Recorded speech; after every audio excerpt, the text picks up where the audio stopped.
ہم ہی کو کرنے ہوں گے۔ مثلا میں اس پر ایک بات تو یہ عرض کروں گا کہ میں اکثر دوستوں سے عرض کیا کرتا ہوں، علماء کرام سے عرض کیا کرتا ہوں کہ ہمارا جو مثلا دنیا سے گفتگو کا اسلوب ہے، ہم ابھی تک، میں صرف ایک یعنی توجہ دلانے کے لیے مسئلے کی بات کر رہا ہوں کہ ہمارا ابھی تک لوگوں سے گفتگو کا اسلوب پرانا ہے، مناظرے کا ہے، اور یہ دور اب نہیں رہا۔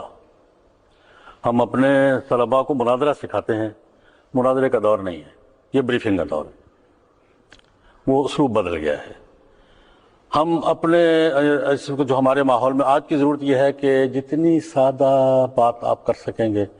جتنے فطری لہجے میں آپ بات کر سکیں گے، یہ ہم اپنے طلباء کو نہیں سکھا رہے۔ میں جو کمی محسوس کرتا ہوں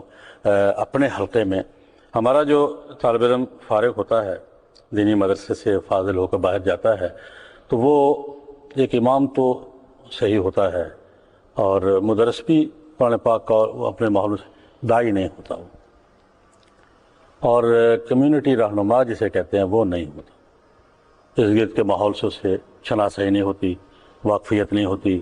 اور ہم سکھاتے بھی نہیں ہیں اور ذوق بھی پیدا نہیں کرتے۔ تو بہرحال میں یہی بات عرض کرنا چاہوں گا کہ جو میرے نزدیک ایک طالب علم کے طور پر جو اصل خلا ہے وہ یہ ہے کہ آج کے تقاضوں سے ہم آہنگی نہیں پیدا کر رہے، اور ہمارے ذہن میں یہ بات بسی ہوئی ہے کہ ہمارے بزرگوں نے یہ طریقہ اختیار کیا تھا، ہم اس طریقے پہ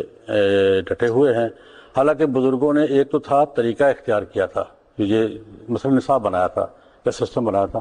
لیکن بزرگوں کی ایک سنت یہ بھی تھی کہ انہوں نے پہلے بزرگوں سے کے دائرے میں رہ کر انہوں نے بھی نیا ایک نصاب اور ایک نیا، میں دوستوں سے کہ شاہ ولی اللہ رحمۃ اللہ علیہ کی کہتے ہیں کہ شاہ صاحب نے تجدید کی ہے، ٹھیک ہے، تو شاہ صاحب کی تجدید کا یہ پہلو سب پہلا ہے کہ انہوں نے پہلے ذخیرے پر قناعت نہیں کی، اس کو آگے بڑھایا۔ یہ پہلو بھی قابل توجہ ہے، اور آج کے اہل علم کو آج کے حالات کا سامنے رکھتے ہوئے، آج جدید مسائل ہیں۔ میں ایک مثال دوں گا، میں ہمارے، بلکہ آپ حضرات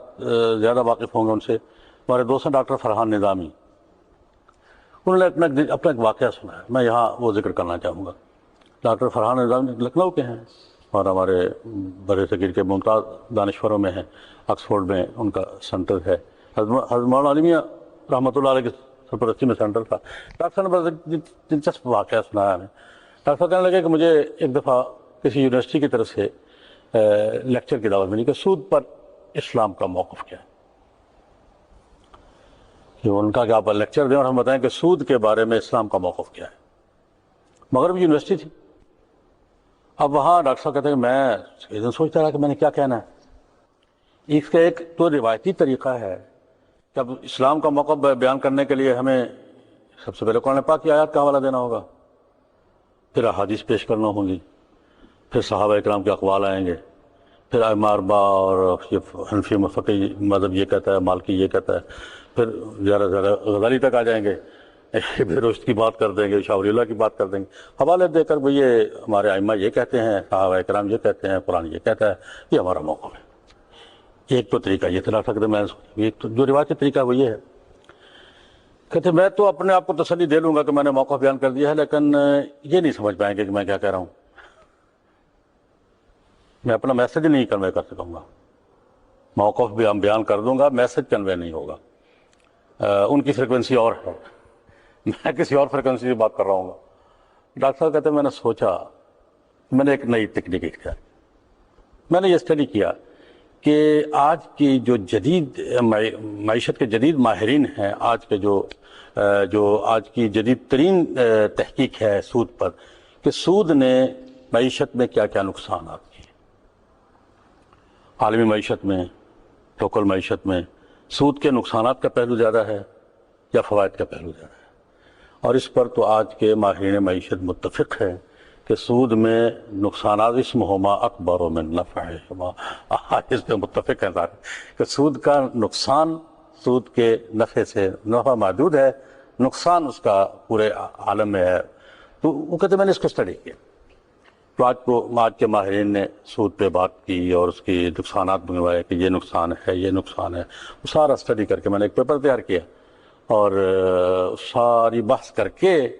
کہ آج سود کے بارے میں آج کی جدید ترین تحقیق اور ریسرچ یہ کہتی ہے کہ اس کا انسانی سوسائٹی کو فائدہ نہیں ہے، نقصان ہے، اور یہ نقصانات ہیں۔ اور اب وہ واپسی کی بات سوچ رہے ہیں کہ کس طریقے سے ایک تعمیر حیات میں نے ایک دفعہ پڑھا تھا، ورلڈ بینک کے کسی سابق چیئرمین کا ایک انٹرویو چھپا تھا، تو اس سے پوچھا گیا کہ اس نے کہا کہ سود کے مسئلے کا اصل حل یہ ہے کہ شرح سود کم سے کم کی جائے۔ تو سوال کرنے والے نے سوال کیا کہ جناب کم سے کم کی حد کیا ہے؟ اس نے کہا 0۔ یہ میں نے تعمیر حیات پہ پڑھا، میں نے اس کو نقل بھی کیا کہ ایک ورلڈ بینک کا کوئی سابق صدر تھا، اس سے انٹرویو کیا کہ سود کے مسئلے کا حل اس نے کہا کہ شرح سود کم سے کم کی جائے۔ ان کا آخری حد ان کا 0۔ تو یہ ڈاکٹر صاحب کہتے ہیں کہ میں نے یہ ساری اسٹڈی کر کے ساری جدید ریسرچ کو اس کو ایک پیپر پہ لایا، اور میں نے آخر میں قرآن پاک کی 2 آیات کا حوالہ دیا کہ یہ یمحق اللہ الربا ویربی الصدقات، اور جناب نبی اکرم کی ایک حدیث کوٹ کی، اور اس کا نتیجہ یہ ہوا کہ میں اپنا میسج کنوے کرنے میں کامیاب ہوا اور لوگ سمجھے کہ اسلام کا موقف کیا ہے۔ بس میرا عرض کرنے کا مقصد یہی ہے کہ آج کے جو تقاضے ہیں، آج کے جو جدید اسلوب ہے، آج کی جو تکنیک ہے، وسائل ذرائع کی بات بھی ہے، تو جب تک ہم یہ بطور داعی کے دنیا کو اسلام کا پیغام دینے کے لیے یہ ضروریات کا لحاظ نہیں کریں گے، شاید ہم اپنی بات پوری نہ کر سکیں۔ اور یہ ہماری مجھے جو محسوس ہوتا ہے سب سے بڑا خلا ہے جس کو ہم اپنے اداروں میں پورا کرنا چاہیے، اور اس کے لیے جو بھی ذرائع ممکن اختیار کرنے چاہیے۔ اسی پہ اکتفا کرتا ہوں، پھر کبھی موقع